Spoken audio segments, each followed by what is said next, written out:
Babut takbir, bab tentang takbiran.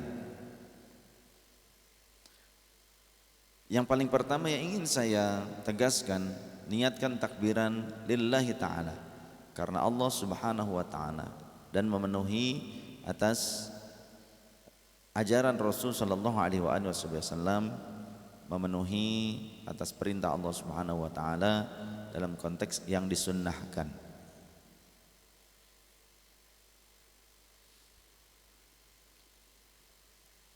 Al-Imam An-Nawawi rahimahullah, beliau berkata, ini kita buka diantaranya kitab Al-Majmu' Syarah Muhadzab juz ke-6 karya Al-Imam An-Nawawi, kemudian juga kitab Al-Fiqhul Islam wa Adillatu juz ke-2 karya Syekh Wahbah Az-Zuhaili. Kita utamakan dari Al-Majmu' Syarah Muhadzab. Al-Imam An-Nawawi rahimahullah wa qaddasallahu sirrahu, beliau berkata, at-takbiru sunnatun fil aidaini. Takbiran itu sunnah dilakukan di dua hari raya, Idul Fitri dan Idul Adha.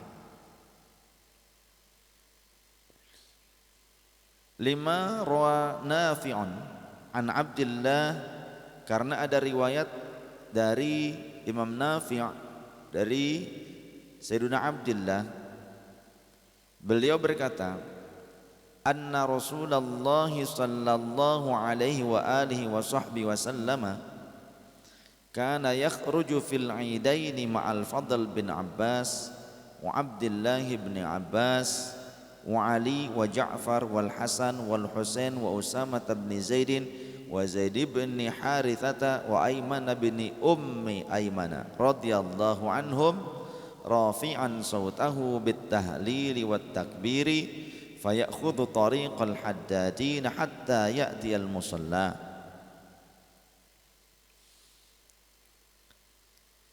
Sesungguhnya Rasulullah sallallahu alaihi wasallam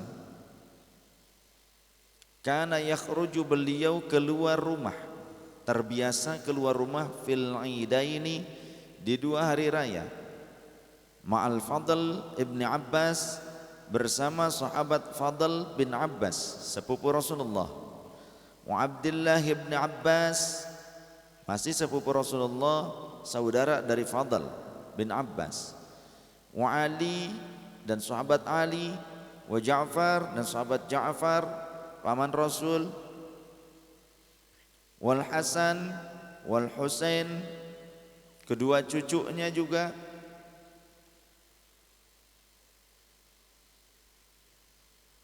wa Usamah bin Zaid wa Zaid bin Harithah wa Aiman ibni Ummi Ayman radhiyallahu anhum rafi'an sautahu, halnya mengangkat suaranya, halnya mengeraskan suaranya, bit tahlili, dengan tahlilan, wat takbiri, dan takbiran, fayakhudhu tariqal haddadin hatta ya'tiyal musalla. Rasulullah mengambil jalan-jalan ke pemukiman, ke gang-gang pemukiman masyarakat, sampai beliau bermuara di musalla atau di masjid, di tempat sholat.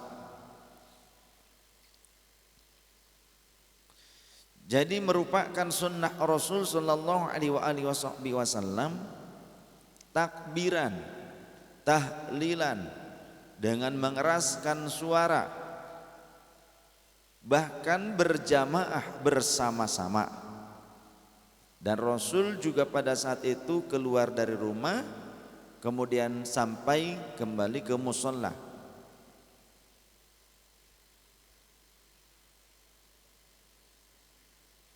Takbiran yang paling afdal di antara dua hari raya tersebut adalah pada saat Idul Fitri, karena Allah Subhanahu wa taala berfirman, walitukmilul iddata walitukabbirullaha ala ma hadakum. Sempurnakanlah dulu masa puasamu, gitu ya, yang telah ditetapkan. Dan kemudian barulah bertakbir kalian semua atas apa yang telah Allah tunjukkan, berikan petunjuknya kepada kalian, atas apa yang telah Allah ajarkan kepada kalian.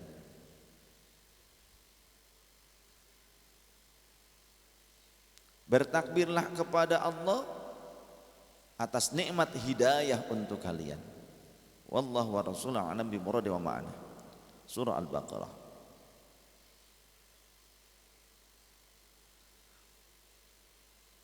Kapan dimulainya anjuran untuk bertakbir pada saat Idul Fitri? Wa ikmalul iddah bi ghurubi syamsi min lailatil fitri. Dan adapun sempurnanya waktu Ramadan tersebut ketika datangnya waktu maghrib pada malam pertama Syawal atau Idul Fitri. Maka pada saat akhir dari Idul Fitri, ba'da maghrib, ketika sudah diketahui hasil dari ru'yatul hilal dan dinyatakan bahwa ini sudah selesai Ramadan, kita malam ini memasuki fase 1 Syawal, maka berarti dianjurkan untuk bertakbiran, bertahlilan dari mulai ba'da maghrib tersebut.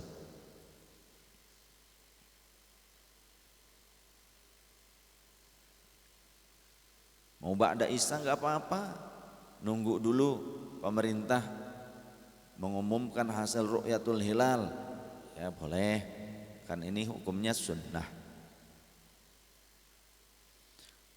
Sampai kapan? Ketika di waktu Idul Fitri. Selesainya itu ketika memasuki pelaksanaan sholat sunnah Idul Fitri.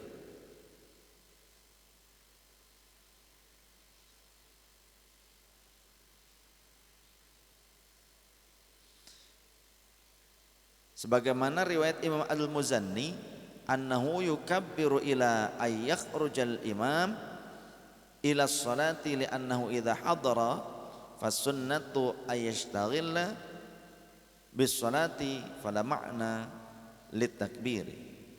Jadi kalau sudah memasuki fase imam keluar untuk melaksanakan sholat, memimpin sholat, barulah kita berhenti untuk takbiran karena kita menyibukkan diri dengan pelaksanaan sholat Idul Fitri tersebut.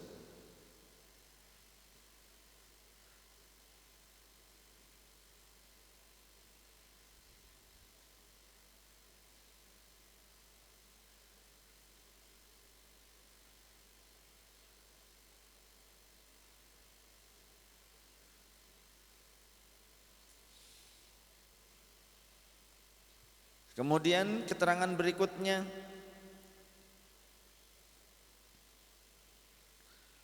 wa yustahabbu raf'u shauti bitakbiri, dan disunnahkan mengeraskan suara ketika melaksanakan takbiran, tapi takbirannya takbiran yang lillahi ta'ala, takbir yang mengagungkan Allah, bukan mengagungkan kelompok organisasi, ya, bukan takbir untuk demo begitu, bukan takbir yang justru semakin membuat kita sombong.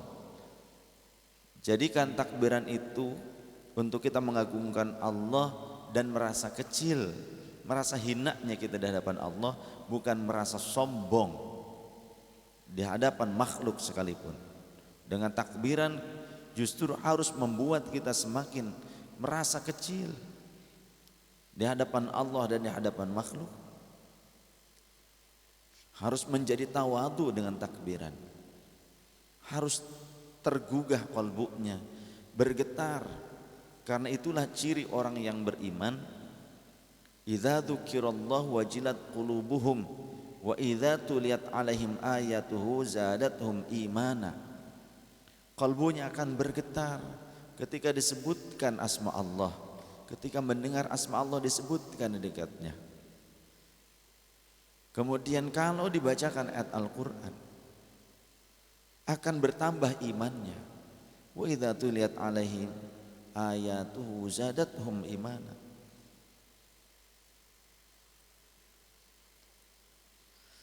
Kenapa disunnahkan mengeraskan suara dengan takbiran?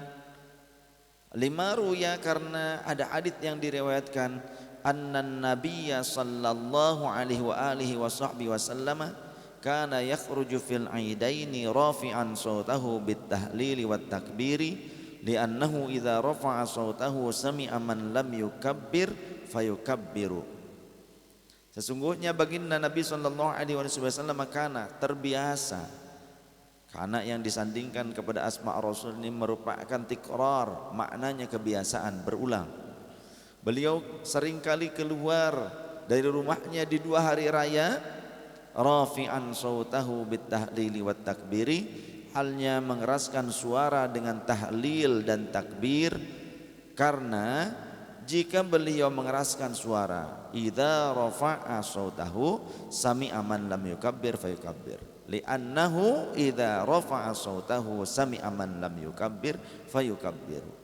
Karena kalau Rasulullah mengeraskan suara, orang-orang yang ada di rumah yang tidak bertakbir saat itu akan mendengar suara Rasul, jadi ikutan untuk bertakbir dan bertahlil. Jadi sunnah dengan cara mengeraskan suara. Ini juga menjadi landasan bahwa sunnah Rasul sallallahu alaihi wasallam di antara beberapa metode zikir, salah satunya dengan cara jahar. Ada sirri, ada khafi, ada jahar. Sirri rahasia di dalam diri kita tanpa ditunjukkan dengan suara, tanpa ada gerakan-gerakan yang menunjukkan kita sedang berzikir, tapi batin kita selalu berzikir kepada Allah dalam rahasia. Sedangkan kalau khafi hanya lirih, lidah kita berzikir dengan suara yang lirih. Kalau jahar dengan suara yang keras.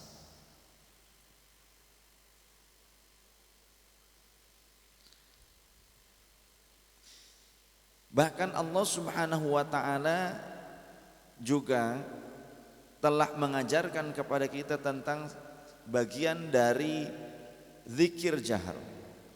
Allah berfirman dalam surah Al-Baqarah ayat 200, Bismillahirrahmanirrahim, fa idza qadaitum manasikakum fadhkurullaha kadzikrikum aba'akum aw ashadda dzikra. Wallahu wa rasuluhu a'lam bimuradi wa makna. Jika kalian sudah menyelesaikan runtutan-runtutan ibadah haji kalian, idza qadaitum manasikakum fadhkuru, maka berzikirlah kalian semua Allah kepada Allah Ta'ala, berarti bareng-bareng semuanya. Kadzikrikum aba'akum, sebagaimana kalian menyebut-nyebut nama leluhur kalian, orang tua kalian, nenek moyang kalian, ya. Dengan cara kita, karena kalau orang Arab mereka itu sangat bangga dengan leluhurnya, mereka menjaga sekali kehormatan orang tua dan leluhurnya. Maka selayaknya juga kita begitu. Tapi bahkan ketika mereka bercerita tentang leluhur-leluhur mereka, mereka itu dengan jelas menceritakan kepada orang lain. Ketika menyebut nama orang tua, nama kakek sebagai orang-orang, apalagi orang-orang besar ya, maksudnya tokoh, orang-orang terhormat, mereka akan sangat bangga menceritakannya dengan suara lantang. Bahkan untuk takbiran ini kata Allah, au asyadda dzikra. Kalau menceritakan tentang nenek moyang saja kita dengan suara yang jelas, tegas, lugas, apalagi zikir, au asyadda dzikra. Atau pada saat kalian berzikir tersebut, kalian bisa lebih keras lagi. Makanya kan talbiyah dianjurkan bagi orang yang melaksanakan nusuk, labbaik Allahumma labbaik, dianjurkan kencang pada saat itu. Marak semuanya, enggak satu orang pelan-pelan, labbaik Allahumma labbaik. Enggak bisik-bisik, enggak. Semuanya labbaik Allahumma labbaik begitu. pada jalan kaki, Masya Allah. Suara kalau sudah mulai di musim Arafah tuh, di musim Arafah ba'da subuh tuh sudah bahkan dari mulai hari tarwiyah itu mereka sudah mulai ada yang bergerak berjalan kaki. Dari mulai hari tarwiyah tuh sudah mulai ada orang-orang yang sudah mulai mempersiapkan diri untuk wukuf di Arafah. Masya Allah, pada saat seperti itu terharu, nangis kita melihat. Saya di dalam kamar di hotel di lantai 10 kalau tidak salah, melihat dari kaca ke bawah, Masya Allah, Masya Allah, kayak laron orang pada saat itu. Saya kebagian jam 10 berangkatnya. Kita mah enak, yang rombongan Indonesia pakai bis. Ini yang orang-orang luar jalan kaki. Ya Allah, penuh itu jalanan, jalan kaki. Khusus satu jalur, jadi satu jalur khusus untuk orang jalan kaki. Jalur kesininya jadi ditutup jalan itu khusus untuk menuju ke arah Arafah semua. Yang jalur sebelah sana untuk yang jalan kaki penuh orang. Jalur sini mobil yang tadinya untuk dua jalur berlawanan, ini semuanya jalan ke sana semua, akhirnya ditutup ini sama polisi semuanya. Ini khusus untuk kendaraan mobil nih. Yang sebelah sana yang jalan kaki. Masya Allah. Ramai, enggak bisik-bisik ya, pada ngantuk nanti. Ramai semuanya. Yang di bis juga semuanya pakai speaker. Semua ada orang yang pakai mobil bak, zikiran kencang jahar semua. Dan saya punya keyakinan yang Wahabi yang suka membid'ah-bid'ahkan zikir jahar kayaknya pada saat itu juga ingin ikutan jahar kayaknya. Mungkin juga jaharnya juga ikutan kayaknya. Begitu. Entah jaharnya malu-malu gitu enggak? Mungkin. Pokoknya dianjurkan. Lantas dianjurkan juga melakukan takbir dan tahlil tersebut di setiap selesai ba'da sholat di waktu Idul Adha sampai ba'da asar, hari yang terakhir atau hari ketiga dari hari tasyrik.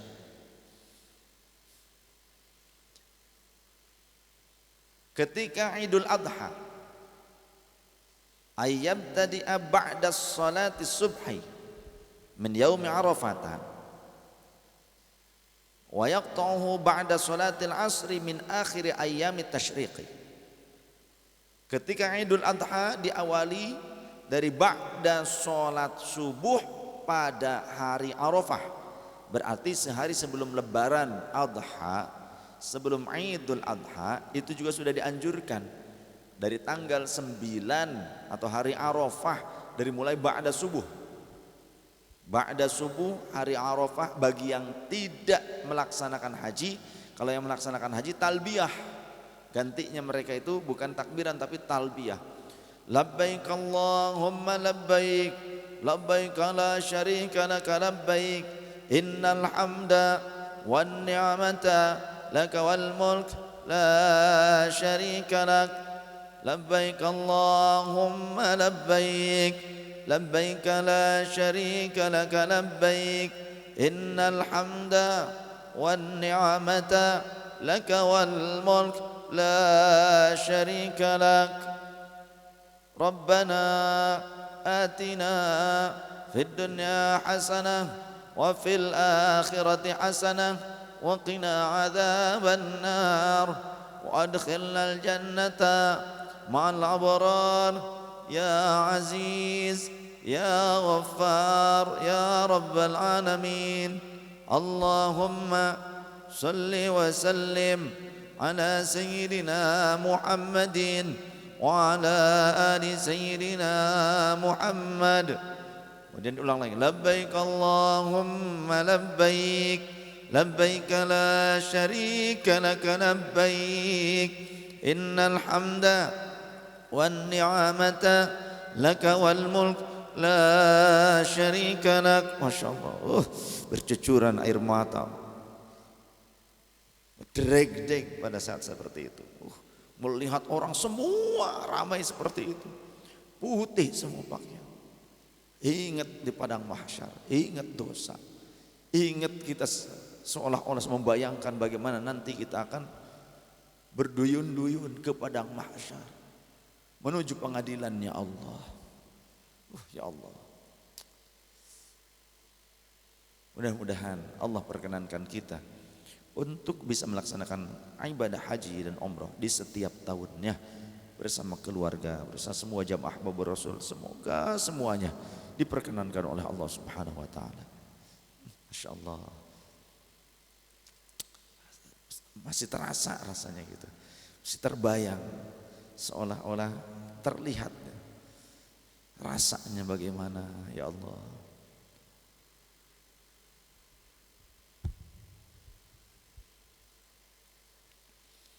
sedangkan bagi orang yang tidak melaksanakan haji, disunnahkannya takbiran. Allahu Akbar, Allahu Akbar, Allahu Akbar. La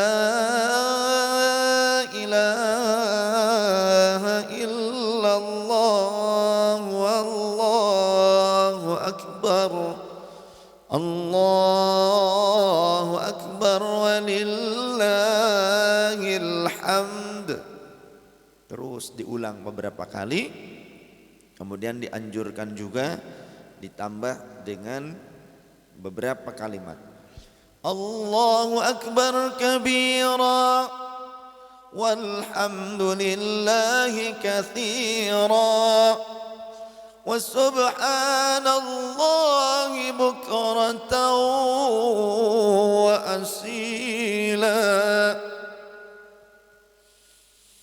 La ilaha illallah wa la na'budu illa iyyahu mukhlishina lahuddin walau karihal kafirun walau karihal musyrikun. La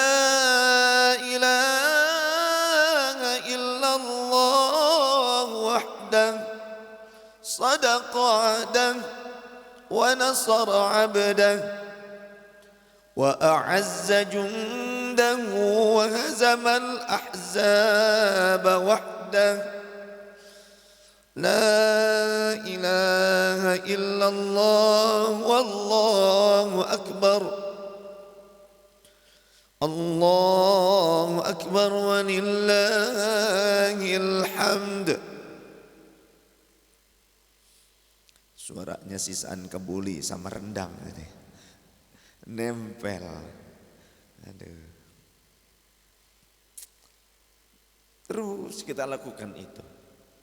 Ada pesan dari Mbah Maimun Zubair, hafizahullah, Syekh Maimun Zubair radhiyallahu anhu qaddasallahu sirrah. Ketika santri bertakbir pada fase yang terakhir tadi, ada walau karihal kafirun, walau karihal musyrikun, walau karihal munafiqun. Ketika Mbah Maimun mendengar santri mengutarakan kata itu, ada kata walau karihal munafiqun, beliau sampai keluar rumah ke masjid, beliau nyambangi santri sampai bilang, santri gak usah pakai kalimat walau karihal munafiqun, kata Mbah Maimun Zubair. Kenapa? Orang-orang munafik itu juga orang-orang muslim. Kalau mereka muslim ya tetap muslim, walaupun munafik, kata Mbah Maimun Zubair. Nah, itulah kehebatan beliau, luar biasa ya, penuh dengan hikmah. Ulama Indonesia yang juga diakui keilmuannya oleh ulama mancanegara, oleh mufti-mufti Timur Tengah seperti Mufti Syuriah, Kemudian Mesir, Mbah Maimun itu ketika ke Mesir dihormat oleh ulama-ulama Mesir, ulama-ulama Al-Azhar. Itu Mbah Maimun Zubair. Di Indonesia mungkin banyak yang menyepelekan ya. Jadi Indonesia enggak kurang ulama yang luar biasa. Gus Bahauddin Nur Salim itu muridnya Mbah Maimun Zubair, alim luar biasa. Mudah-mudahan kita kecipratan alimnya, solehnya, takwanya, akhlak yang baik ya, yang beliau tuntunkan untuk kita. Mudah-mudahan kecipratan, amin. Seanak turunan kita mudah-mudahan jadi ulama semuanya. Anak turunan kita menjadi pejuang akidah Ahlussunnah wal Jamaah semuanya. Anak turunan kita menjadi wali-wali yang arifin semuanya. Mudah-mudahan Ahbabur Rasul menjadi diridhoi oleh Allah Subhanahu wa taala untuk menjadi tempat mencetak generasi ulama-ulama pejuang akidah Ahlussunnah wal Jamaah hingga akhir masa, hingga akhir zaman. Dan tempat mencetak para wali yang arifin, yang solehin. Semoga Allah ridhoi, Allah rahmati menjadi tempat mencetak generasi pejuang Imam Mahdi alaihissalam. Amin ya Allah ya Rabbal alamin.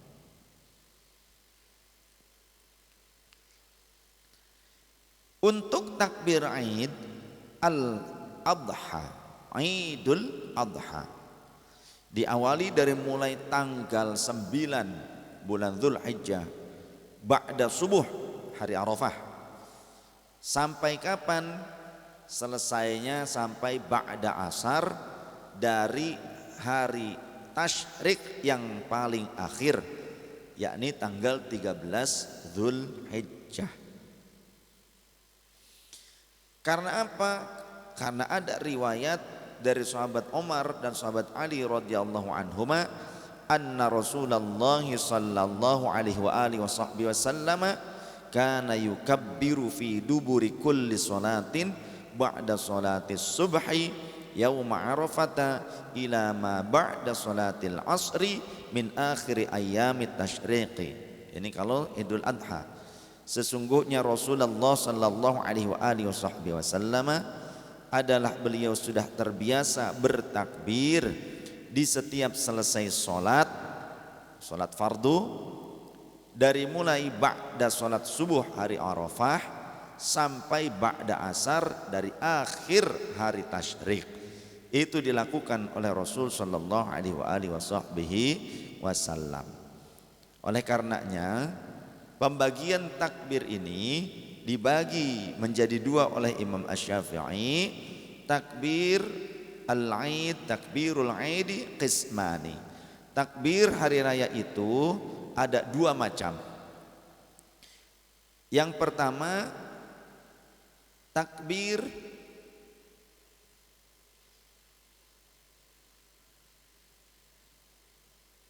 zawaid fi sholati wal khutbati.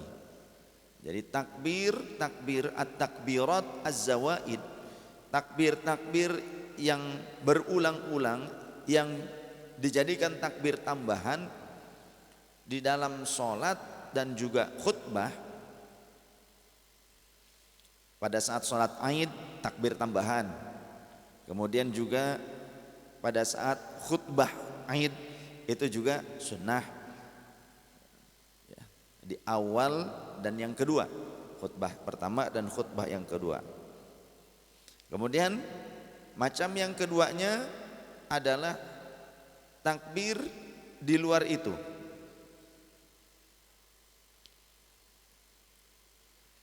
Dan takbir ini pun dibagi menjadi dua macam juga.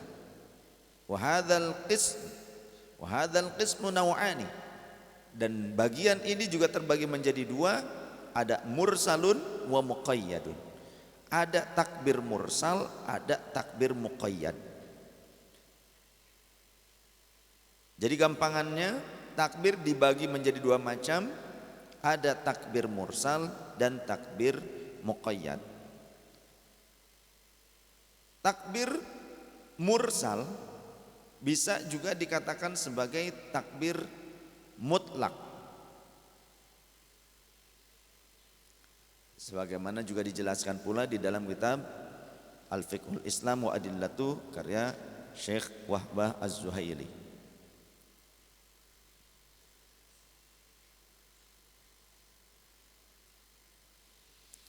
Takbir mursal atau takbir mutlak.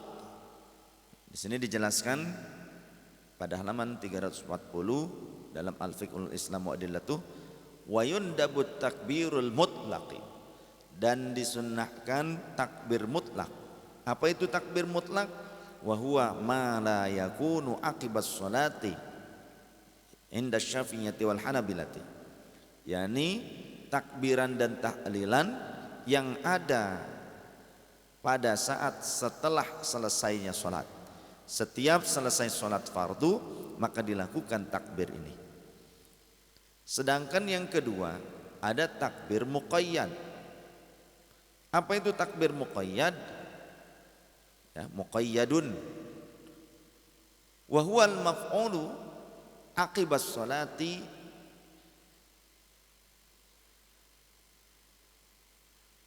Mohon maaf, terbalik ya, saya ralat.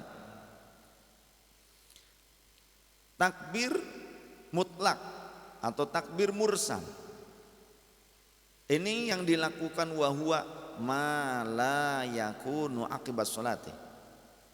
Takbir yang dilakukan bukan pada saat setelah selesainya sholat fardu. Jadi secara umum takbir mutlak atau takbir mursal ini dilakukan seperti tadi Rasulullah melaksanakannya dari rumah, berjalan kaki sampai ke mushola. Atau kita mengisi malam takbiran, malam Id dengan takbiran. Sambil menunggu akan dilaksanakannya sholat Id, kita juga takbiran. Nah, itu disebut dengan takbir mutlak atau takbir mursal, tidak terbatas setelah sholat, jadi waktunya bebas. Ini takbir mutlak atau takbir mursal. Sedangkan yang kedua adalah takbir muqayyad. Takbir muqayyad ini wahwal maf'ulu aqibas sholati, adalah takbiran dan tahlilan yang dilakukan setiap selesai pelaksanaan sholat.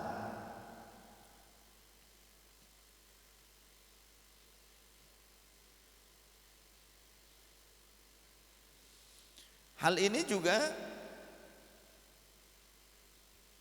dilakukan menurut para ulama Hanabilah dan juga menurut Syafi'iyah ketika malam Idul Fitri sekalipun.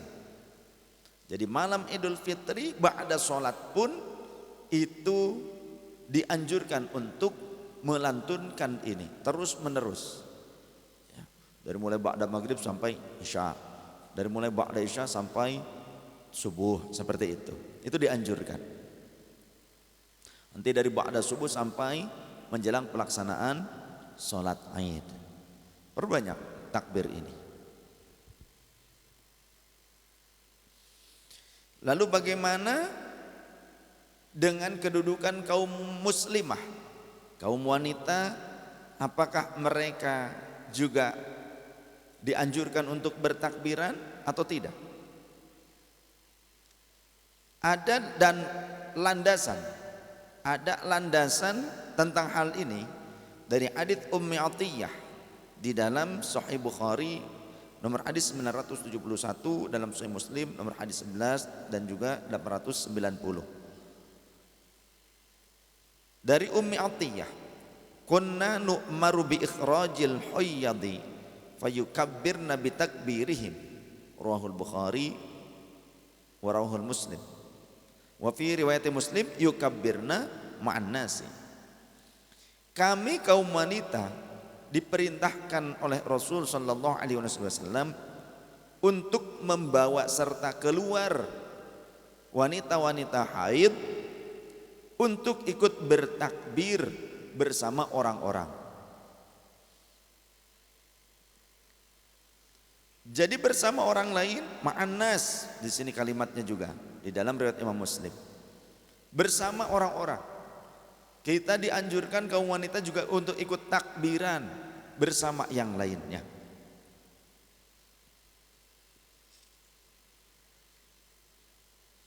Namun dalam takbirnya kaum wanita perlu beberapa batasan yang harus diperhatikan.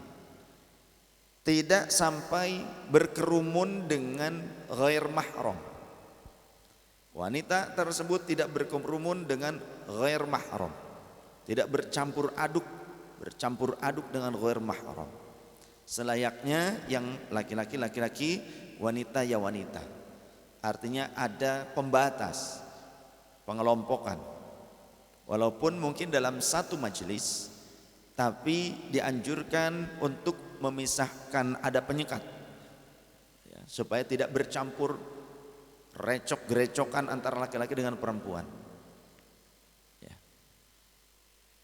Ini ibadah, tapi jangan sampai dirusak dengan hal-hal yang melampaui atau melanggar aturan batas agama ya, termasuk dalam bab dakwah juga sama.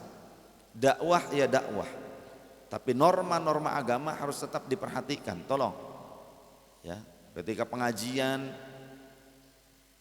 kemudian ketika zikiran, sholawatan, karena masih banyak ketika sholawatan campur baur antara laki-laki dengan perempuan yang ghair mahram. Jangan seperti itu. Adabnya tetap harus dipakai. Artinya cek Sunda mah pagiling gisik. Pagiling gisik itu artinya campur baur. Tidak ada pemisah antara laki-laki dan perempuan. Tidak ada pengelompokan. Ghair mahram. Apalagi kalau pada saat ibadah tersebut sudah bercampur baur, plus ada hal-hal yang menurut norma agama itu tidak pantas atau tidak dibenarkan.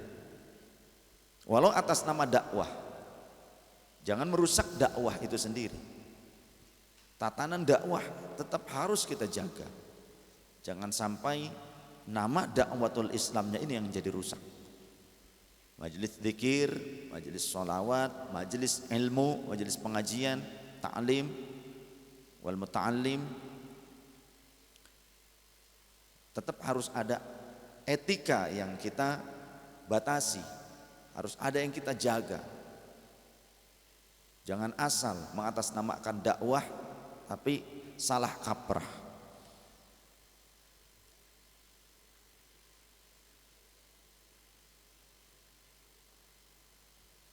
Nah, ini tolong khususnya bagi teman-teman ahbabur rasul ketika mengadakan ziarahkah, kemudian mengadakan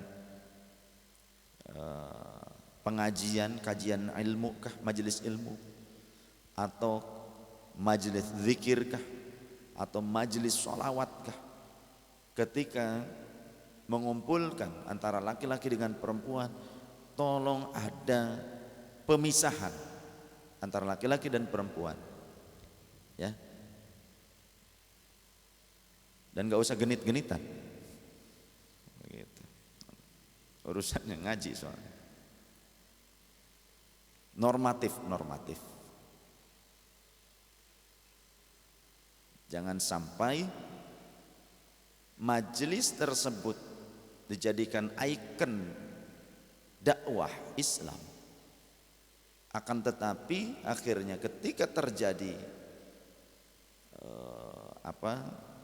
pelanggaran norma agama, orang-orang awam di luar majelis yang tidak ikut majelis, sesekali ikut majelis atau menyaksikan tayangan majelis tersebut ya, ini majelis tentang majelis, khususnya ahbabur rasul. Yang di luar sana terserah dah pokoknya mah. Ini mah yang majelis ahbabur rasul. Jangan sampai nanti orang akan menyangka itu benar ketika adanya norma agama yang ditabrak. Seperti tadi percampur bauran gimana ya. Orang menyaksikan itu. Kemudian apalagi ini dalam konteks ahbabur rasul. Oh, Abu Rasul aja melakukan ini berarti benar. Jangan sampai merusak. Ya. Nah, jadi tolong teman-teman Ahbab Rasul, khususnya tim-tim kita, untuk bisa memanage serapih mungkin, sehati-hati mungkin.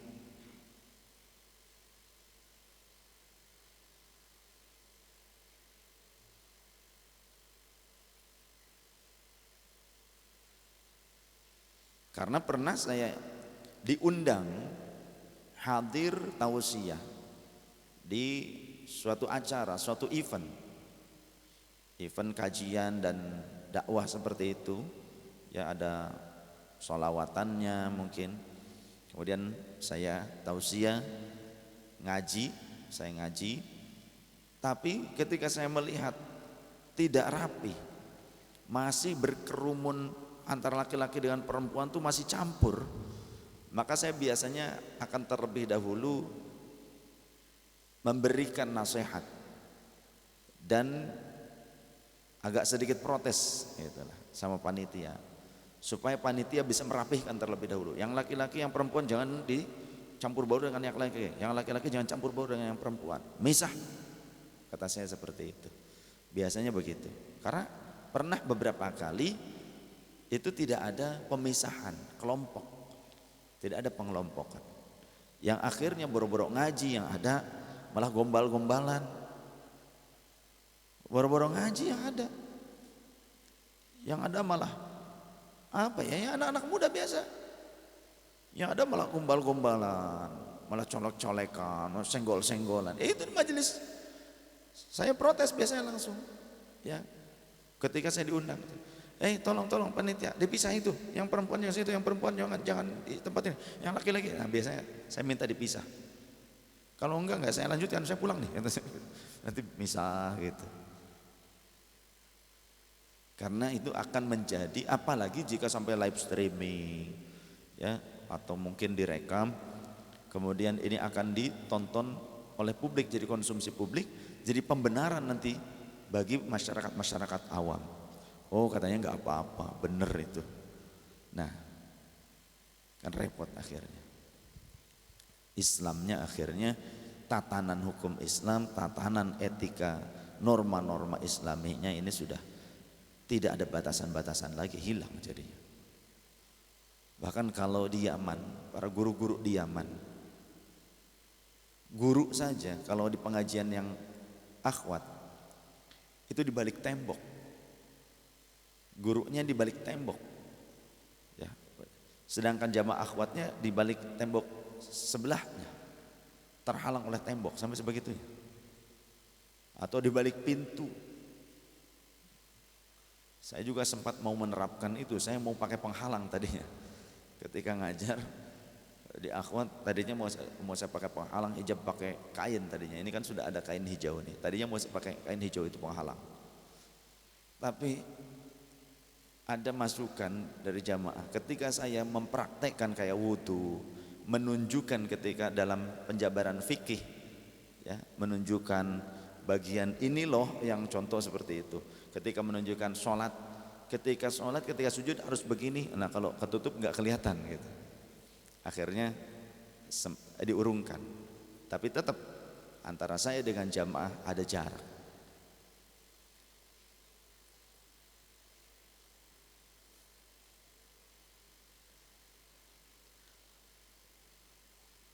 Fitnah akhir zaman itu sangat besar, sangat berat.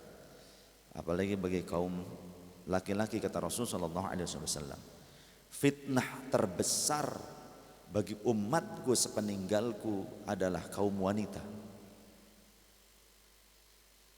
Banyak kaum wanita yang tidak bisa jaga diri, yang menjadi ujian bagi kaum laki-laki. Kata Rasul, fitnah terbesar. Laki-laki banyak yang tidak lulus uji karena wanita, dan wanita banyak yang tidak lulus uji oleh harta. Semoga Allah menyelamatkan kita, keluarga kita, zuriyah kita, anak keturunan kita, murid-murid saya, semuanya diselamatkan oleh Allah Subhanahu wa taala. Mohon maaf ya, ini sebatas nasihat, bukan justifikasi, bukan untuk menghakimi, bukan. Karena hidup itu pilihan. Allah sendiri telah mengilhamkan kepada setiap manusia, fa'alhamaha fujuraha wa taqwaha. Allah telah mengilhamkan. Sebetulnya hati nurani kita bisa mengetahui mana yang sesuai, mana yang tidak, mana yang memenuhi norma-normanya atau yang melanggar norma-normanya. Sebetulnya hati nurani itu nggak bisa dibohongi, walau atas nama agama sekalipun gitu. Tapi ketika itu melanggar norma-norma, etika-etika agama atau etika sosial, itu sebetulnya kita punya rasa bersalah. Cuma kadangkala tertutup oleh egoisme. Bahkan ego itu sangat bahaya ketika kita menjadikannya raja. Sehingga siapapun yang memberikan nasihat, jangankan itu adalah musuh, sahabat hingga orang tua sekalipun memberikan nasihat, kalau ego bertahta di dalam dada, maka mesti akan menolak nasihat itu. Bahkan andai pun keluar dari lisan seorang nabi dan rasul sekalipun, jika ego bertahta di dalam dada, sulit untuk bisa menerima. Jangankan manusia biasa, sekelas nabi dan rasul yang menyampaikannya akan ditentang. Ketika ego bertahta menjadi raja di dalam dada. Tapi jika orang-orang yang diberikan kelembutan dan ketawaduan, jangankan dari orang tua dan teman serta sahabat, dari musuh sekalipun, kata Sayyidina Ali, nasihat terbaik adalah yang keluar dari musuhmu. Berupa apa? Berupa hujatan. Itu nasihat terbaik bahkan, kata Sayyidina Ali. Berupa caci maki apa? Kenapa?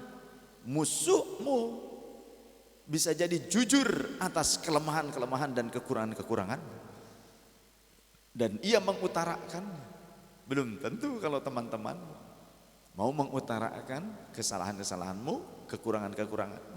Tapi musuh gitu kan, yang baik aja dianggap buruk, apalagi yang beneran buruk gitu. Pasti diungkapkan. Yang baik aja dirubah menjadi buruk, apalagi yang benar-benar buruk.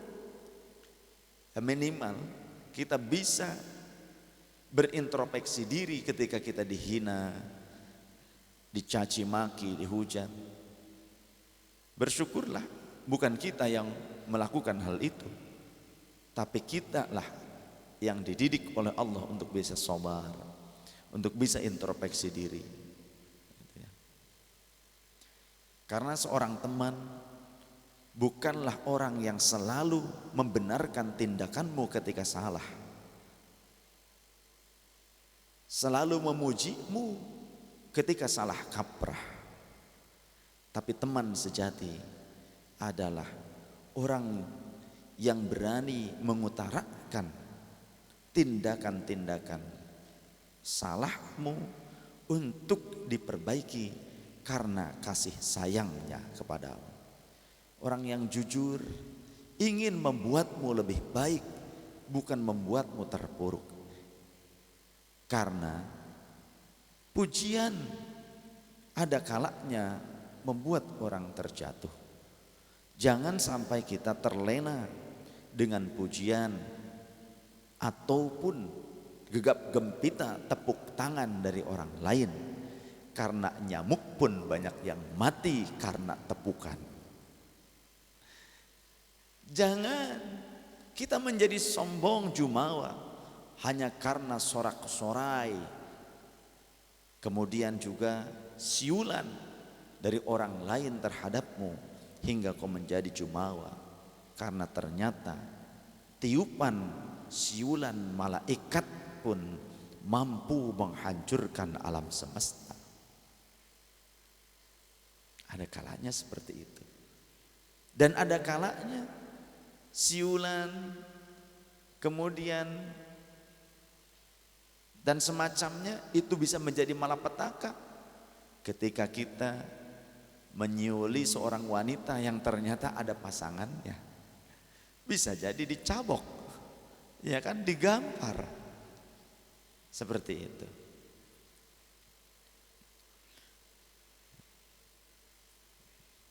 Ya, itulah contoh dalam kehidupan. Ya, mudah-mudahan ini jadi ilmu. Yuk kita menjadi pribadi-pribadi yang bersahaja, yang tawadhu. Ketawadhuan adalah sisi di mana kita menerima kebenaran walau itu keluar dari orang yang lebih muda dibandingkan kita, bahkan dari lisan musuhmu sekalipun. Tapi kesombongan adalah menolak kebenaran, bahkan dari orang tua sekalipun hingga seorang nabi dan rasul sekalipun. Ya, walaupun nabi dan rasul yang menyampaikan, kalau orangnya sombong, tidak tawadhu, takabur, ya gimana, susah. Semoga Allah menjadikan kita menjadi mutawadhi'in, orang-orang yang tawadhu, rendah hati, selalu tazkiyatun nafsi, berupaya.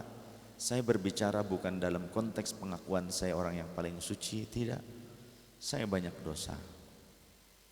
Tapi barangkali dengan mengajak kebaikan, yang benar itu adalah kebaikan, bukan kamuflase atas nama kebaikan. Semoga ini jadi jariyah. Semoga ini menjadi sedekah amal yang terus ngocor ketika saya wafat sekalipun. Tapi jika keburukan yang kita tunjukkan kepada orang, yang kita ajarkan kepada orang, walau berbalut agama sekalipun, karena banyak sekarang seperti itu. Tapi ketika nanti kita diikuti hal-hal buruk tersebut, maka semakin banyak orang yang mengikutinya, membenarkan tindakan kita, semakin banyak dosa yang terus mengalir, namanya dosa jariyah. Na'udzubillah, tsumma na'udzubillah.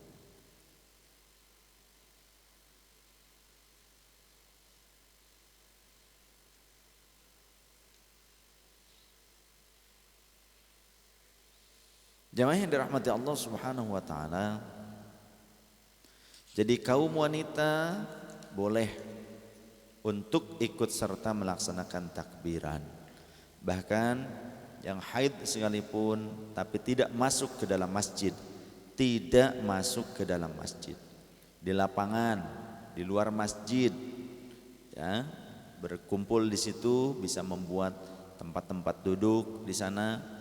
Tidak masuk ke dalam masjidnya, tetap dianjurkan dan tetap menjaga adab-adab agama, norma-norma agama dan norma sosial kemasyarakatan. Jangan sampai melanggar. Karena ada kaum wanita ikut ke masjid, ikut ke tempat sholat Id, menggunakan pakaian yang sangat tipis dan ngerayang, sehingga dimulai pada saat memasuki waktu-waktu duha, selesainya pelaksanaan sholat Id,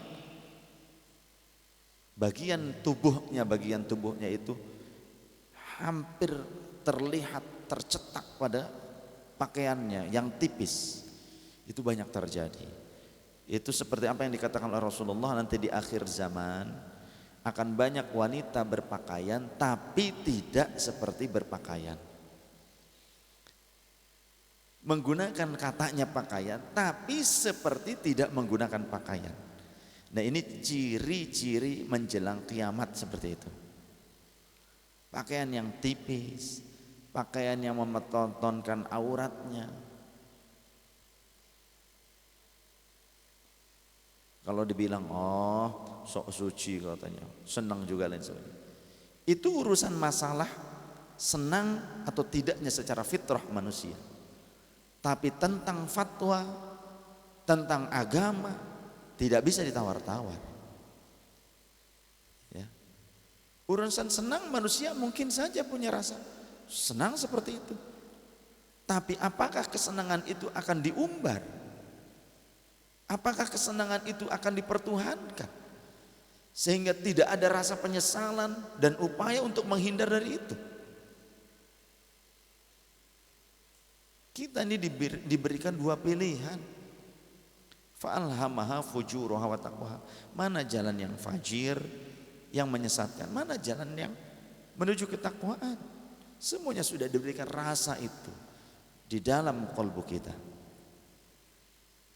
Semoga Allah menjaga kita, menguatkan iman Islam dan ihsan kita ya, karena tanpa rahmatnya Allah tidak akan mampu.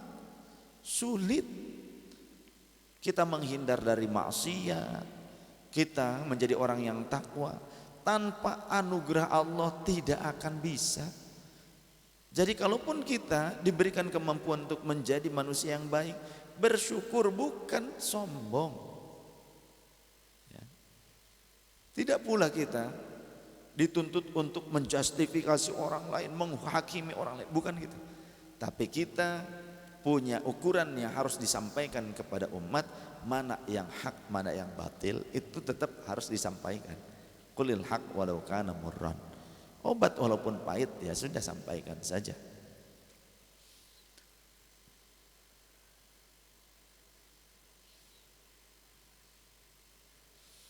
Qala ashabuna wa yustahabbu ayyarfa'an nasu aswatahum bitakbiril mursali fi lailatayil idaini yaum wa yaumaihuma wa yaumaihuma wa yaumihima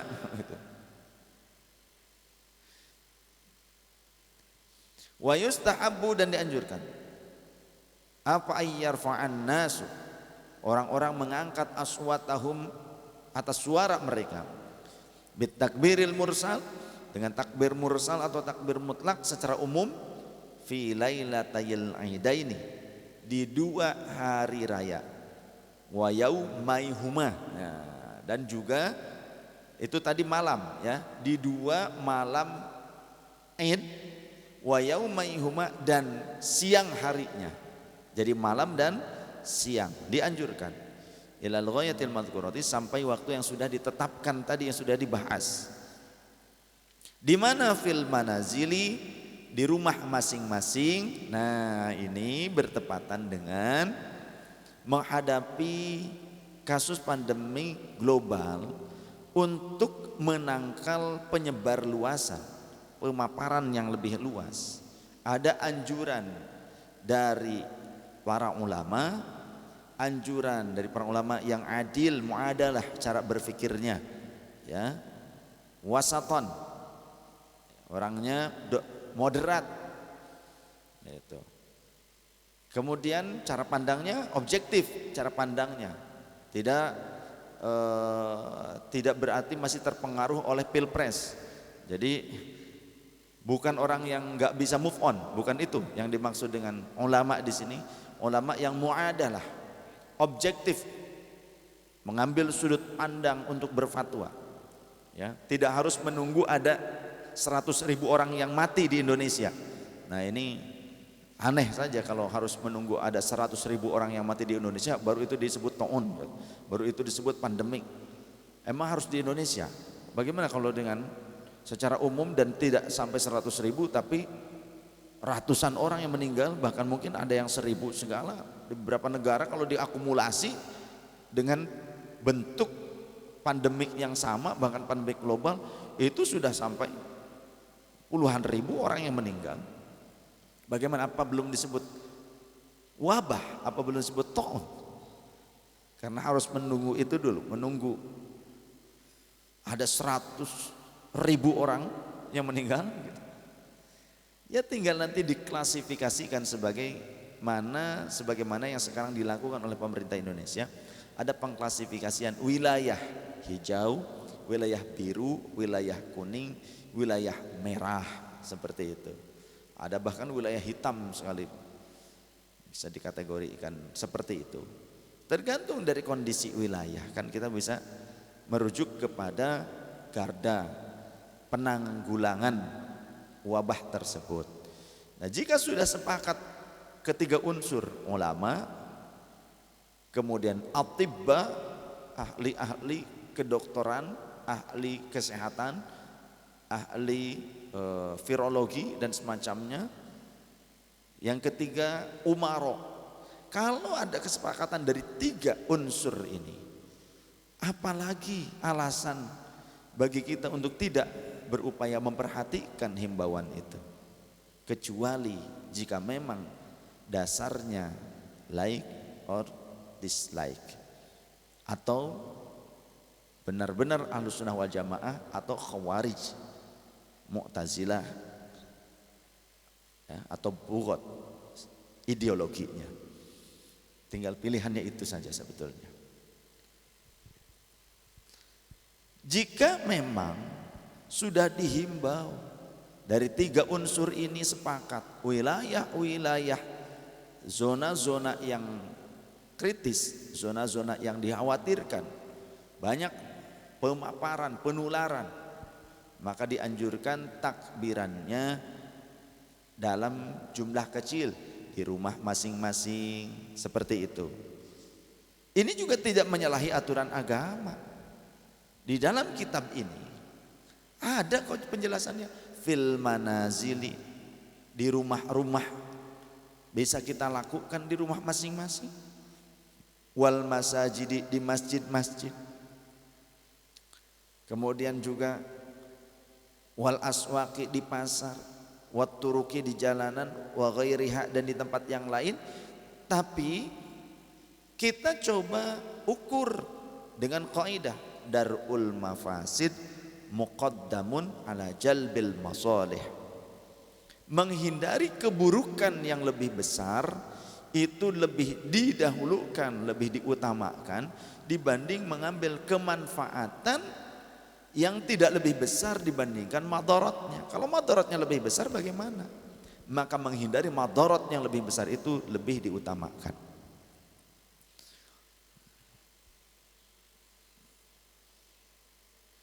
Di rumah kita masih bisa takbiran, di masjid kita masih bisa takbiran, ya, bersama-sama dengan keluarga, dengan tetap memperhatikan, menjaga protokol kesehatan dan keamanan. Namun jika berkerumun secara banyak sampai berkeliling di luaran, berkumpul banyakan, tidak mengindahkan anjuran itu, himbauan tersebut, ya barangkali itu salah satu sebab yang membuat kecewa para medis dan tim relawan penanggulangan wabah ini, sampai mereka seolah-olah sudahlah terserah kalian saja. Kami di sini ngebelain jauh dari keluarga. Kemudian rekan sejawat kami banyak yang meninggal karena terpapar, tapi kalian seenaknya. Kalau mau kalian mati-mati sajalah, sampai ada yang begitu. Ya, kami nggak ngurusin kalian. Negara memanggil, tapi kami nggak ngurusin kalian, katanya. Banyak itu ada sekarang para medis yang membuat ungkapan seperti itu. Sak karepmu, katanya. Karena kitanya tidak ikut empati kepada mereka. Fil hadari was safari, entah dalam keadaan kita berada di lingkungan kita sendiri atau dalam perjalanan sekalipun, ya itu dianjurkan. Di mobil kita sambil perjalanan kita bertakbiran. Wa fi tariqil musalla wa bil musalla, di jalanan sepanjang jalan menuju musalla, menuju masjid, dan di dalam masjidnya, di musallanya. Wa yustathna minhul hujjaj, kecuali jamaah-jamaah yang melaksanakan ibadah haji, fala yukabbiruna lailatal adha, mereka tidak dianjurkan takbiran di malam adha, bal dzikruhum at-talbiyatu, tapi zikirnya diganti menjadi talbiyah.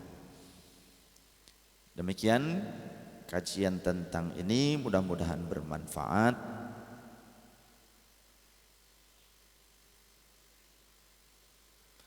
Kemudian hadis yang terakhir,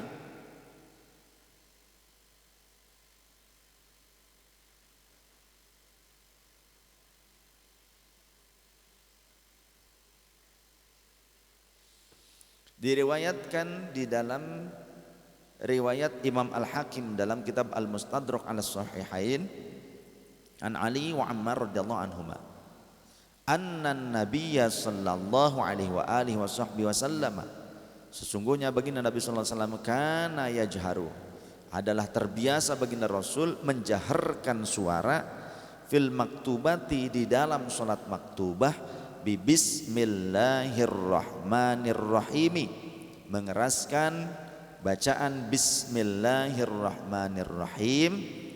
Wa kana yaqnutu fi salatil fajri, dan kebiasaan beliau juga kunut di waktu salat subuh dengan kunut hidayah.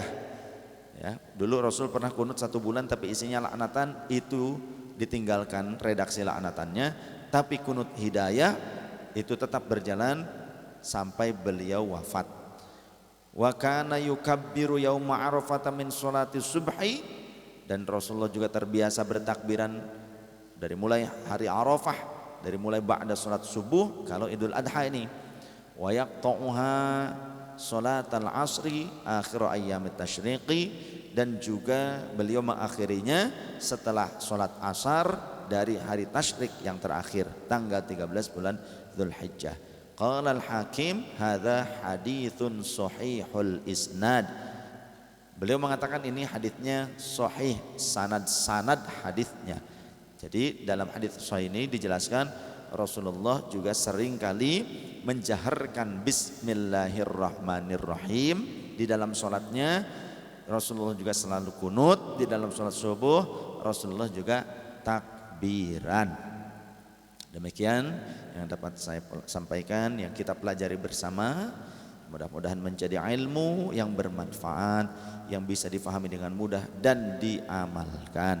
Sekali lagi, untuk pertimbangan di wilayah-wilayah yang masih marak pemaparan secara masif, ada baiknya kita memperhatikan himbauan dari para ulama yang muadalah dan wasatiyah, yang objektif dan moderat, juga himbauan dari atibba, para medis, ahli-ahli kesehatan, kemudian juga dari umara, orang-orang yang mengurus rakyat, pemerintah.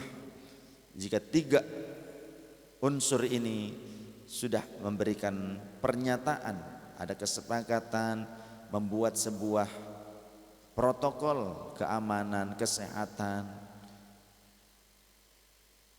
apa yang menghalangi kita untuk tidak memperhatikan itu? Alangkah baiknya kita perhatikan